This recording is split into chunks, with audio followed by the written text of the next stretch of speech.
Bueno, buenas tardes. Continuamos con el curso básico en su sexta sesión. Llevan 6 semanas. 6 semanas. Entonces los voy a dejar con el profesor XC1 Oscar R. Yanni García. Él es un instructor certificado por la Federación Mexicana de Experimentadores. Así es que el curso que están tomando es certificado a nivel mundial. ¿Por qué a nivel mundial? Porque la IARU, este mismo curso, lo aplica la IARU a nivel mundial. ¿Recuerdan qué es la IARU? La Unión Internacional de Radioaficionados. Entonces, lo que hemos repetido varias veces últimamente, que ya este curso es una nueva modalidad o el nuevo enfoque de la IARU, ¿no? Del curso básico de la IARU. Así que los dejo con el X1 Oscar R.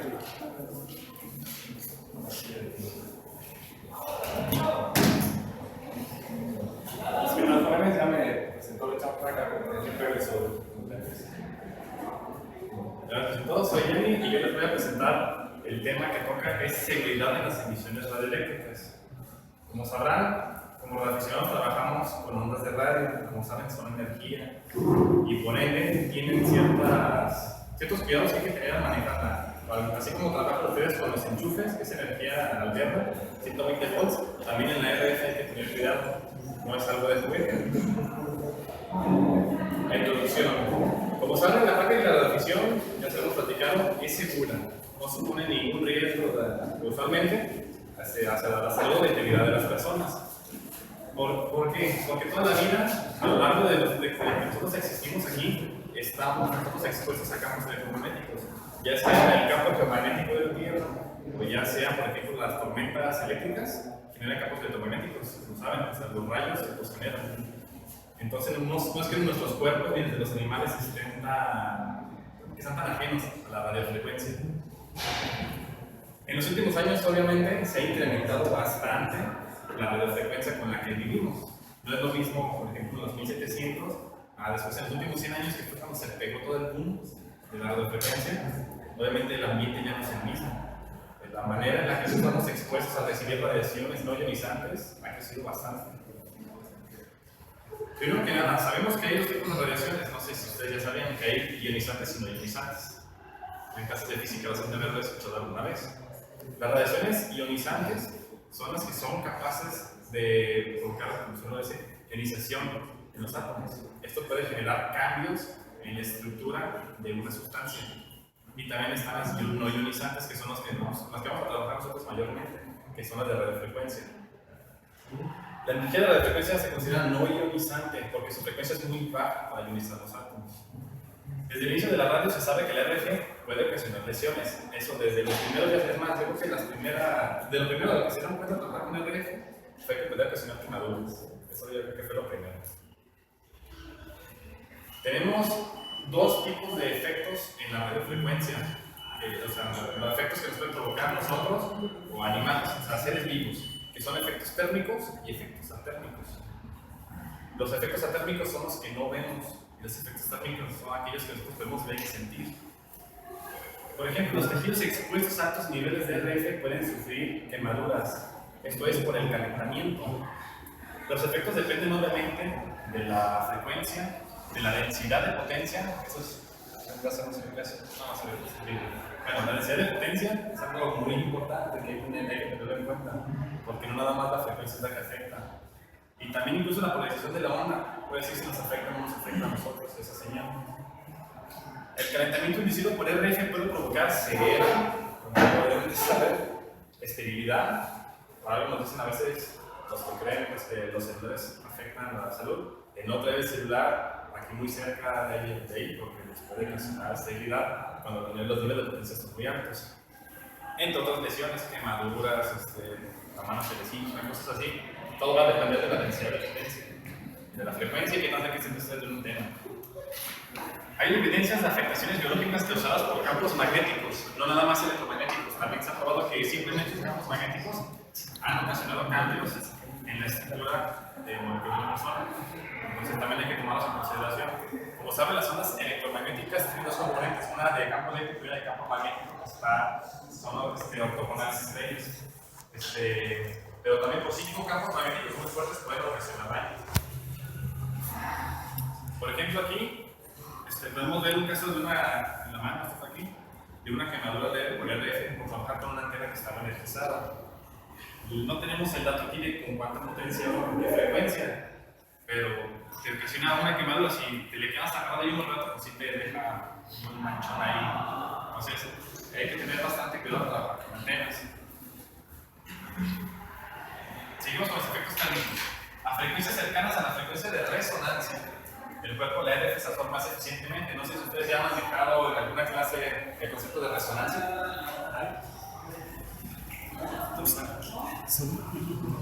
Son MHz. Y por ejemplo, un bebé ronda los 700 MHz. Esto es, como saben, pues una cavidad resonante. Obviamente va a cambiar dependiendo de la frecuencia en la que resuena según sus dimensiones físicas. Esto es entonces que las dimensiones de nuestros cuerpos, de nuestras extremidades, de nosotros como un todo, vamos a pasar una frecuencia de resonancia, la cual vamos a absorber mayor de frecuencia y nos va a afectar en mayor medida. Como 15 elementos cada uno. O sea que esa cosa de ignorancia en dBi tiene demasiado. Más unos 1000 watts que le echen en VHF para hacer comunicar. La frecuencia efectivamente podría dar aquí, que es de unos 40, 50, 60 mil watts, el equivalente. Le pasas por el frente y ya un calientito. Y más a veces, no se diga agarrarlas y no, yo sé qué pasa. Se va bastante extenso. Pero hay una frecuencia a la cual, por ejemplo, se va a poner algo fácil. Si ustedes tienen un diapasón y lo golpean, saben que vibra a cierta frecuencia. Entonces, saben que si ustedes se acercan a otro diapasón y el otro también comienza a vibrar. Pues con la radiofrecuencia ocurre lo mismo en las antenas, en los efectos de una antena, y también pasa con nuestros cuerpos al estar cerca de una antena. Va a haber una frecuencia en la que nuestro cuerpo resuena, y en esa frecuencia es en la que nosotros vamos a absorber mayor de frecuencia. Y en el caso que estamos tomando los efectos térmicos, es en el que más calentamiento puede haber de un tejido. Por ejemplo, aquí tenemos unos datos. Una persona aterrizada, un auto no sé de qué estatura habrá tomado, 1,70 m, y más o menos muchachita. Estando aterrizada tiene una resonancia de 35 MHz. Una persona aterrizada aumenta a 70 MHz. La simple cabeza de un adulto tiene una resonancia aproximadamente a 400 MHz. Y por ejemplo, un bebé ronda los 700 MHz. Esto es, como saben, una cavidad resonante. Obviamente va a cambiar la frecuencia de la que resuena según sus dimensiones físicas. Esto es entonces que las dimensiones de nuestro cuerpo, de nuestras extremidades, de nosotros como un todo, vamos a pasar una frecuencia de resonancia a la cual vamos a absorber mayor de frecuencia y nos va a afectar en mayor medida. Usualmente los efectos térmicos del RF no son de mayor preocupación entre aficionados. ¿Por qué? Porque usualmente manejamos potencias bajas, o sea, densidades de potencia bajas a frecuencias bajas. No es lo mismo manejar 100 watts a microondas, a unos, no sé, 10, 20, 30 GHz como enlaces satelitales, a manejar 1 kilowatt a 7 MHz. No es lo mismo. Esto hay que tomarlo en cuenta. Otra cosa, también tenemos en que hay transmisiones que son continuas, como por ejemplo esta son de FM, que continuamente está echando la potencia completa a una emisión de radioaficionados, que es intermitente. O sea, no estás todo el tiempo con el micrófono pegado, sino que como es plática o son intercambios en intervalos algo más o menos definidos, es intermitente. O sea, que transmites, ya no transmites, transmites, ya no transmites, y así te la llevas, no sé, un día completo. O hay días que no transmites, entonces no es continuo. Entonces las dosis de absorción de radiofrecuencia en una estación de radioaficionados es relativamente baja. Solamente los modos continuos, como vienen siendo transmisiones en FM, o sea que son de la portadora continua todo el tiempo, o radioteletipo, como es una FSK, podrían suponer un problema si se manejan altas potencias por periodos prolongados de tiempo. Normalmente un radioaficionado tendrá que estar cerca de una antena, o sea que subas a tu azotea y estás ahí con el celular a transmitir y te le pongas aquí al ladito para que puedas sufrir con algún tipo de lesión trabajando con el equipo de radioaficionado. Estos son letreros que usualmente algunos radioaficionados se ponen cerca de sus estaciones o en estaciones de FM comercial, de AM comercial, de cuando se encuentra en el pisado un equipo de radiocomunicaciones. Como ven aquí dicen que no toquen nada. ¿Por qué? Porque como saben, en el AM son longitud tan grandes. Entonces, ahí ustedes si ven la torre, no van a ver antenas. Y dices, ¿pero por qué no están las antenas? Lo que pasa es que en el AM, como la longitud no es tan grande, toda la torre es el elemento radiante. Toda la torre está energizada a miles de volts. Consideren, están que las de AM transmiten con un poco más de potencia dependiendo de la hora del día. Pero supongan unos 50.000 watts en la torre. Si ustedes llegaran, en dado caso, y la tocaran, en primera se van a chicharrar la mano y otra van a tomar el transmisor. Lo van a dañar porque están haciendo ustedes un permitido. No tengo un video aquí de cuando están desconectando una torre de AM, pero no es una cosa de jugar. O sea, hacen un arco completo como de este vuelo, con una pinza de toda la cantidad de red. Ahora imagínense ustedes, es más, no se ocupa ni siquiera tocarla, con estar cerca de ahí, ustedes su cuerpo puede empezarse a calentar y a recibir ahí lesiones, por eso que una antena energizada. También tenemos otra parte, no solamente son efectos térmicos, que es calentamiento, que de hecho un efecto térmico muy utilizado lo tenemos en nuestras casas. Usted sabe cómo funciona el horno de microondas, ¿no? Porque no saben, es microondas, trabaja a 2.4, bueno, en realidad es un HF, es 2.4 GHz. Lo que hace es que excita las moléculas de agua en los alimentos para calentarlos. Claro que en un microondas se manejan potencias muy altas y en un lugar muy confinado, entonces el efecto es mayor. Así que si ustedes se acercan a una antena, digamos que el efecto es parecido, lo más que es un poquito más disperso en su cuerpo. Y los efectos térmicos son aquellos que no se sienten, son aquellos que ustedes no pueden ver, no pueden sentir, pero les está afectando su cuerpo. Estos son los de mayor preocupación, lo que les digo, no se sienten, no los ves, pero está siendo afectado por estos efectos. Porque usualmente los efectos térmicos involucran niveles de energía mucho menores de los que ustedes se pueden imaginar. Dicen, no, es que se acercó una antena de 30 kilowatts, o sea, un transmisor de 30 kilowatts, por eso le pasó lo que pasó. En estos casos, potencias muy bajas te pueden dejar serios daños.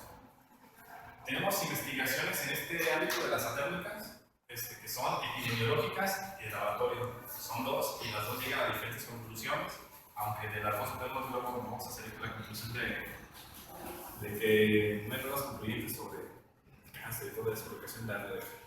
Es como una religión casi que los científicos conducen investigaciones de laboratorio en mecanismos biológicos a los cuales se le aplica radiaciones electromagnéticas. Es que el flash le va a lastimar mucho. Vamos a llamar MER la presentación para contar sobre el papel de la velocidad electromagnética, que es muy largo, y entre la exposición a campos electromagnéticos y el desarrollo de enfermedades malignas, como por ejemplo el cáncer. Más de ustedes han de haber escuchado de alguna persona, no, es que los celulares provocan cáncer, no, que me pusieron, mi vecino puso una antena. Le dieron concesión para poner una antena de celular. Como ya ven que está proliferando en las azoteas de las casas, montan antenas de celular un poquito más chiquitas, pero las montan y les dan a ustedes un dinero. Y dicen, no, me pusieron una torre, me va a dar cáncer, toda mi familia se va a morir y cosas así. Eso es mentira. Hay gente que es muy aferrada a creer que sí, pero si ustedes se pueden a leer un poquito, se documentan más, se dan cuenta de que no hay pruebas concluyentes. Es más, desde los 80 que se hacen estas pruebas, y ahorita que estamos en 2016, no existen pruebas concluyentes de que la radiación electromagnética a los niveles de potencia y frecuencias que nosotros manejamos usualmente, tanto en telefonía celular, radioaficionados, o Wi-Fi, que provoquen cáncer. O sea, son otros factores. Una cosa es que la RF contribuye a que se desarrolle el cáncer y otra cosa es que lo provoque directamente. Eso es lo que decía. Otros estudios igual de numerosos, diseñados y aplicados, no han encontrado relación alguna entre el desarrollo de cáncer y la radiofrecuencia. La investigación epidemiológica, por su carácter estadístico, es raramente conclusiva. Esto es, no porque el epidemiólogo diga, no, pues tengo un grupo de 100 ratones y les pusimos lo de frecuencia y pues más de la mitad pues desarrollaron un tipo de cáncer. Ese tipo de pruebas por su naturaleza no son como para fiarse a la hora de aplicarse a humanos o a grupos más grandes de personas con densidades de potencia menores. La epidemiología solo identifica problemas de salud en grupos. No determina su causa. Si el doctor me dice, pues eso entonces les dio cáncer, y ya no pregunta, no, entonces la frecuencia es de cáncer. No, son pruebas a medias. Se ha comprobado que niveles bajos de radiación electromagnética, o el MR, eso sí, pueden alterar los ciclos circadianos del cuerpo. Esto es, las fases del sueño y otro tipo de procesos. Sí los alteran, pero llegamos a lo mismo. Bueno, también puede afectar un poco el sistema inmunológico. Por ejemplo, los linfocitos T los altera la radiofrecuencia y trabaja distinto el sistema inmunológico. Y también altera la naturaleza de señales químicas y eléctricas en las células o la comunicación entre células. Esto es lo que les digo, que contribuye más a que un cáncer ya presente se desarrolle más que lo provoque en sí mismo la radiofrecuencia. Porque como digo, es radiación no ionizante. En la radiación ionizante, como en las centrales nucleares, cuando hay accidente, es radiación ionizante. Y en esa sí es derechito. Cuando se da ese tipo de accidentes, la población que esté más cerca empieza a desarrollar ese tipo de cáncer, porque ahí sí les afecta directamente. También mucha de esta investigación se ha enfocado en campos magnéticos de baja frecuencia, no tanto a niveles de radiofrecuencia, que también son pulsados modulados, porque no es lo mismo mandar una portadora continua que información modulada algo más pausada como la banda lateral, o sea, la voz, en una sesión de radioaficionados. Varios estudios sugieren que animales y humanos se pueden adaptar a la presencia de portadoras continuas, más no pulsadas. Es algo curioso. Si tú tienes a un ser vivo continuamente bombardeado por radiofrecuencia, es más probable que se acostumbre a vivir con esa radiofrecuencia y su cuerpo se adapte a que lo tengas viviendo en un entorno donde esa interferencia, donde esa radiofrecuencia es pulsada, o sea que es en determinados ratos y que no sigue un patrón, o sea que es como muy arbitrario. Y también existen algunas evidencias de que la radiación electromagnética no es una causa del cáncer, porque hay otro tipo de factores a los cuales la radiofrecuencia puede ayudar a hacer que crezca más rápido, más no causarlo directamente. Por ejemplo, en la publicación del 95, en el Radio Frequency and Extremely Low Frequency Electromagnetic Energies, un libro de salud para profesionales, hay un capítulo que se llama Efectos biológicos de los campos de radiofrecuencia. Y en palabras del autor de ese tiempo, en conclusión, los datos no apoyan el descubrimiento de que la exposición a campos de radiofrecuencia es un agente causal para cualquier tipo de cáncer. Y ahí mismo, en ese libro, aunque la base de datos ha crecido sustancialmente a lo largo de las décadas pasadas, llevamos de 95, aunque su madre todavía no hubo esta nueva década, otras dos. La base de datos ha crecido sustancialmente a lo largo de las décadas pasadas, mucha de la información concernente a los efectos atérmicos, o sea, que eso no podemos sentir, es generalmente inconclusa, incompleta y algunas veces contradictoria. Los estudios de población humana no han demostrado ningún criterio de valoración fiable efectiva de esta información. Con esto también la idea es que ustedes sean un poquito más críticos a la hora de que ustedes les platiquen sobre los... Y llega el abuelito, ¿no? Ah, no, es que pusiste eso, no, te va a dar cáncer, eso es del diablo, te vas a morir. O sea, no, o sea, hay que ser más críticos con esto. Les digo, la práctica de la reflexión usualmente es segura siempre y cuando te mantengas dentro de tus límites de potencia, de frecuencia, porque también tenemos nosotros, en el cuadro de distribución de frecuencias, tenemos segmentos de microondas. Pero hay que mantenerse siempre dentro de los rangos de potencia que están asignados. Si ustedes se los brincan y tienen accidentes que no, pues ese colega se bombardeó con las antenas de microondas de su casa y si se ocasionó un cáncer o se mató, eso ya es porque ustedes no siguen los lineamientos. Pero en general, ustedes por practicar la radiofisión no se van a ver involucrados en problemas de este tipo, usualmente. Existen niveles de exposición segura. ¿A qué tanto es seguro estar acercando antenas transmitiendo, no? Es una pregunta muy compleja porque involucra muchísimos factores. La IEEE ha fijado pautas donde el nivel de exposición es dependiente del tiempo y de la frecuencia. No es lo mismo exponerte toda, no sé, una semana viviendo abajo de una antena de, por ejemplo, el Cerro del Cuarto. Como saben, hay gente que ya casi las casas las tienen encima de televisión, por decirlo así, que luego se empiezan a quejar de problemas de salud. Pero pues, ellos también se están esperando lo mismo. Están construyendo casas en lugares donde la densidad de potencia es grandísima. Cada torre de ahí transmite con cientos de miles de watts, muchísima la potencia. Y no nada más hablamos de los transmisores, hablamos de la potencia efectivamente radiada, es bastante. Eso obviamente te va a ocasionar problemas de salud, pero pues la gente que revive es problema. Existen dos clases de límites de exposición. Tenemos entornos controlados y los entornos no controlados. Los niveles de exposición han sido revisados muchas veces en años recientes debido a las nuevas investigaciones y también al uso que estamos haciendo ahorita últimamente de tecnología en frecuencias más altas. Como saben, los celulares que usaron, no sé, con 850 MHz, 900, luego ya subimos a 1800, 1900, 2100 y están haciendo todo más arriba. Se está incrementando la frecuencia.